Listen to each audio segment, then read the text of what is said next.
Welcome back to another episode of The Preacher is Angry about the racial justice system. Black Lives Matter. Yes, in the news this week, we had another police shooting of a black person, Jacob Blake. This was followed by protests in Kenosha, Wisconsin, which then turned to riots. This was followed by things escalating to include white nationalists, or basically white gangs pretending to be organized and well-regulated militias, showing up with guns to terrorize the protesters. And then one white kid shot 3 protesters, killing 2 of them. Black Lives Matter. And I continue to be baffled by those who complain that the destruction of property is a bad response to a killing, yet more killing is seen as a justifiable response to the destruction of property. Black Lives Matter. Last week, I was invited to participate in an orientation activity for the incoming freshmen at Binghamton University. The administration had selected the book Just Mercy by Brian Stevenson, along with the documentary 13th by Ava DuVernay, as the basis of community building and bonding conversations. With this COVID-19 pandemic causing death and disruption across the country, causing considerable difficulty for education plans on college campuses, this school decided to host deep conversations about systemic racism and corruption in the justice system. They decided what these anxious incoming students needed was to dig deep into the value of diversity and the need to speak out against systemic injustice. I applaud their initiative. As part of the BU Interfaith Council, I served as a facilitator for 3 rounds of these conversations. In preparation, I read the book and I watched the documentary. 13th is available to watch for free on YouTube right now. The documentary was eye-opening. I highly recommend it. I plan to lead a book discussion on Just Mercy in October for us in the congregation. For today, let me focus on the documentary 13th and how it relates to current events and indeed to our values as a faith community. The premise centers around the loophole written into the 13th Amendment. Most people know the 13th Amendment to the US Constitution as the one that abolished slavery, but that's not quite true. The essence of the amendment does say neither slavery nor involuntary servitude shall exist within the United States. But that's not what it actually says. There's a loophole in this 1865 post-Civil War amendment. Back 155 years ago, the Congress worked in a way to continue slavery while officially abolishing it. The full text of the amendment reads, "Neither slavery nor involuntary servitude, except as a punishment for crime whereof the party shall have been duly convicted, shall exist within the United States or any place subject to their jurisdiction.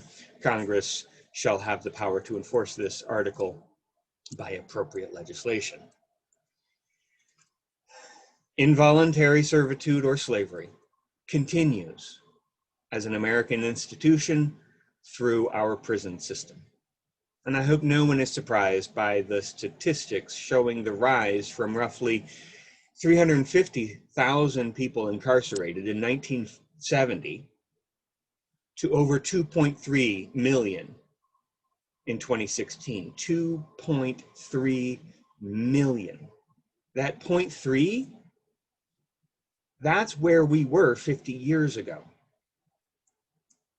And I trust no one is surprised by the statistics showing the prison population is 40% Black, while they are only 13% of the US population. Whites also make up just under 40% of the prison population, even though we make up 64% of the US population. This is more than disproportionate. The documentary 13th lines out the rise and the shift in politics and culture that brought us to this point. One significant pivot point in the history is referred to in the reading this morning. Ibram Kendi mentions the 1997 National Conversation on Race, launched by then President Clinton. I was in seminary at that time, and I remember in the fall of 1997 at Meadville Lombard Theological School, we had a significant level of conversations, multiple conversations about race. Of course, national conversations on topics like race tend to circle around unproductively, quickly locking into political lines and continued divisiveness because no one is really listening or showing up to learn anything. But a conversation on race happening at a seminary, that's different.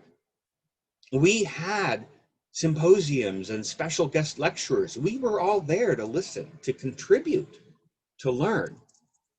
That's a significant distinction in how to have a conversation like this. Aim to have it among people you are willing to be real with, people you are willing to be uncomfortable with, people who are willing to open up with you. Aim to have such a conversation in an environment of growth and learning. One such place is a faith community. I noticed last weekend when I was facilitating these conversations at the university with the freshmen that we used what they called guardrails, which I would say is essentially the same thing as covenant as it functions among us. It was a set of ground rules about listening, about being respectful and using I statements. It was very much the sort of container that we create in our congregations when we have difficult conversations. It is the sort of container that, when done well, allows us to have conflict and differences and disagreements without unraveling the bonds of community. Back in 2017, our congregation participated in a teach-in about white supremacy. We'd been doing a lot of work together around anti-racism and even white privilege. That conversation in 2017 focused on the term white supremacy, and it was not easy or readily embraced by all of us. And our goal was not to get everyone on the same page. Our goal was not to indoctrinate everyone into the term white supremacy. Our goal was to deepen the conversation together. It's hard. We keep pushing ourselves deeper into the conversation, getting more familiar with what is happening and what it means for different people. This is powerful work we are doing. And we always move a little bit with each encounter. I remember discovering Michelle Alexander's book, The New Jim Crow, in 2012. Reading that book, I was amazed at how much I had figured out before even opening the book, and yet again, how much I was not done learning, and still not. Several years back, the phrase Black Lives Matter was a little contentious among us. We had to work through what the slogan did and did not mean. We had to work through how we were going to be perceived in the community for putting that Black Lives Matter sign out on the side of our building. This past month at our board retreat, the idea of leaning in more strongly to Black Lives Matter issues was a touchstone for many board members. It was talked about with deep familiarity and agreement. I'm not saying everyone in this congregation today is 100% comfortable with being a full-throated, sign-carrying, hold the banner at the front of the protest supporter of Black Lives Matter. But we have been in the conversation together long enough that we aren't rehashing it every time it comes up. I think we're starting to experience that with the phrase white supremacy as well. That phrase was uncomfortable for a lot of us when we started using it regularly 3 years ago. It's still uncomfortable for some, but it's growing familiar. Next in line, will be the current rally cry to defund the police, or in some cases, it is a call to abolish the police. I haven't talked a lot about that, but we should. Do you know the UUA president, Susan Frederick Gray, issued a special president's column in the UU World magazine this past June, just a couple months ago, in which she outlined her support of the abolish the police movement. It is a more radical stance than most UUs are ready to take. She wrote, "We must demilitarize and defund the police. The notion that these systems create safety is a lie of white supremacy, capitalism, and colonialism. Just as we witness in the commentary on the present uprisings, it has always been to protect wealth and property, not life, and certainly not Black lives." Frederick Gray goes on to say, "We can't reform the current system of policing in America. We must find a new way to keep one another safe." Let's talk about this. What does this mean? Are we ready to talk about making pledges to not call the police? What are we prepared to do instead? I'm still at the beginning of this conversation. I know some of you have been here a while already, and others of you here are stunned right now that I'm even suggesting it. I expect this will be one of our next big conversations together. Racism has changed and morphed over the decades in America. We still have a few corners of the country where the Ku Klux Klan wears white sheets, but mostly the racism in our country is systemic, rolling across us like it's something normal. In the 1950s, police and politicians and regular folks would shout racial slurs and talk about segregation. That's what racism looked like back then. That's what a lot of people are still looking for in this conversation, but things have changed. As the years went on, we had President Reagan talking about Cadillac driving welfare queens, and everyone knew he was talking about Black women. We had Hillary Clinton in the late 80s talking about super predators, and everyone knew she was talking about Black men. These are political dog whistles. Words that don't literally say something racist, but imply it at a very deep level.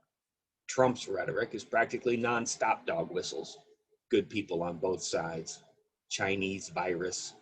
They should go back to the countries they came from. We used to be a lot rougher with guys like that back in the day. All of that is just coded dog whistles for today's racism. When a presidential candidate talks about law and order, that is a well-documented stand-in code for racism, because law and order always lands hardest on poor neighborhoods, on people of color, and on folks at the margin. Listen for these coded ways people, particularly politicians, talk. States' rights, stop and frisk laws, drug enforcement policies, and the use of the word thug. Racism is not simply about individual acts of bigotry and prejudice. Rather, it is insidiously woven into the fabric of our country and our culture.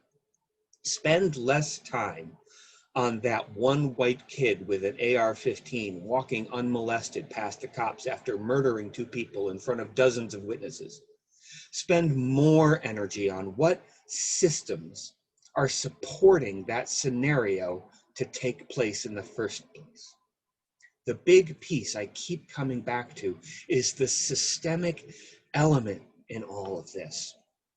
I've heard many times over the years that liberals like myself are just crying out about our victimhood and how awful and racist we all are, that the whole point of anti-racism education is to make white people feel bad about themselves. And I don't know about that.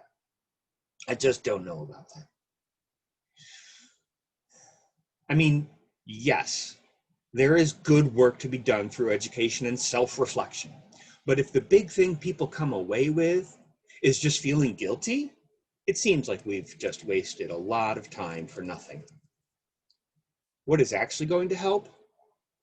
Changes in legislation will help. As Dr. King said, it may be true that the law cannot change the heart, but it can restrain the heartless. The law cannot make a man love me, but it can restrain him from lynching me. And I think that's pretty important also.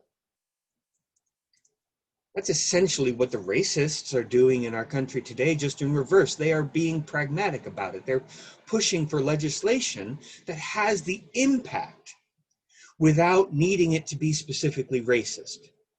Drug policies, criminal justice initiatives, tax cuts. What is going to help is if a whole lot of white people start taking this seriously and start asking questions, getting curious. Why are the policies always hurting people of color disproportionately? Why are the junkies always black and the terrorists always brown in the media? Why can we afford 2 tanks for the Binghamton Police Department, but there's no money for a grocery store in the First Ward? Get curious. Why are the black men being shot in the street while the white men get their day in court? The work is not to feel bad about yourself if you're white. That's just a waste of energy. The work is to learn to recognize what is happening systemically and fight against it at that level. We are steeped in it. We keep stepping up to the conversation. Egregious examples of the consequences are still playing out in front of us, but we keep showing up to point it out and demand better from our society. White supremacy is grasping for more power and sway over our lives. Complicity continues to be poured over us by our consumer culture. But still we rise. But still we keep asking questions about what's really going on. But still we insist on truth and nuance. But still we lean into the hard conversations. We keep showing up. We keep listening. We keep learning more. We keep insisting on change. That long moral arc may very well be bending toward justice, but today we see most clearly that it is a long arc. And we have been bending with it for a while now. We will bend with it for a while longer. That's what we do. That's how we will get through. Black lives matter.